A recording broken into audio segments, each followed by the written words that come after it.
Monsieur le ministre, je suis Yapi Koulibaly pour le quotidien Le Jour Plus.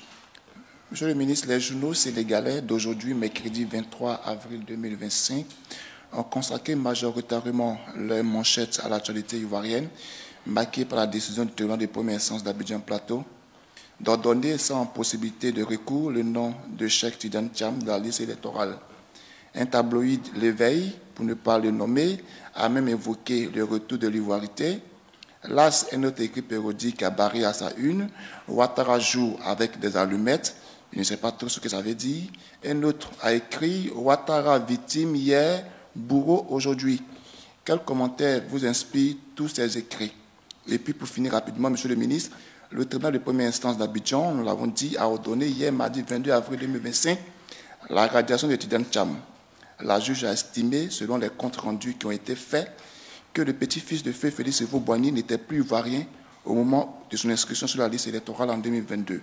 De ce fait, Monsieur le ministre, peut-on s'attendre au retrait du passeport ivoirien obtenu par le concerné avant la date de son inscription sur la liste électorale? Juste une question, peut-être de paradigme de forme.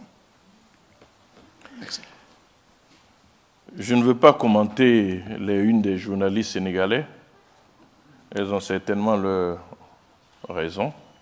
Je veux dire, ces organes de presse-là ont certainement leur raison, donc je ne commenterai pas ces unes de journaux sénégalais. J'ai dit tout à l'heure que nous sommes en train de consolider l'état de droit, que nous avons, je dirais, le droit de rêver pour notre pays. La juge a rendu une décision, nous la respectons. Cette décision s'appuie sur l'application de l'article 48, qui n'est pas sa première application dans notre pays, vous le savez.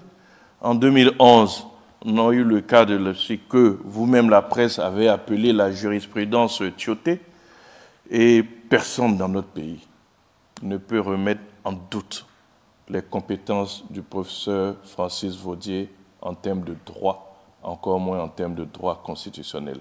C'est lui qui a rendu cet arrêté. Et tout le monde sait qui était cet éminent professeur dans notre pays.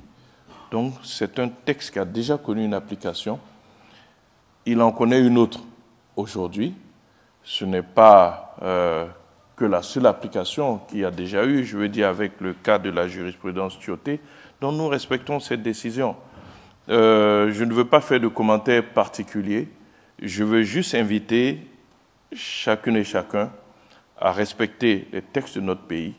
Et c'est comme ça que l'on construit un état de droit, en se conformant, je dirais donc, aux décisions de justice, en se conformant aux textes qui permettent le bon fonctionnement de ce pays. Je ne veux pas m'étendre plus longtemps sur ce dossier. Une décision a été rendue. Toutes les conséquences vont se suivre.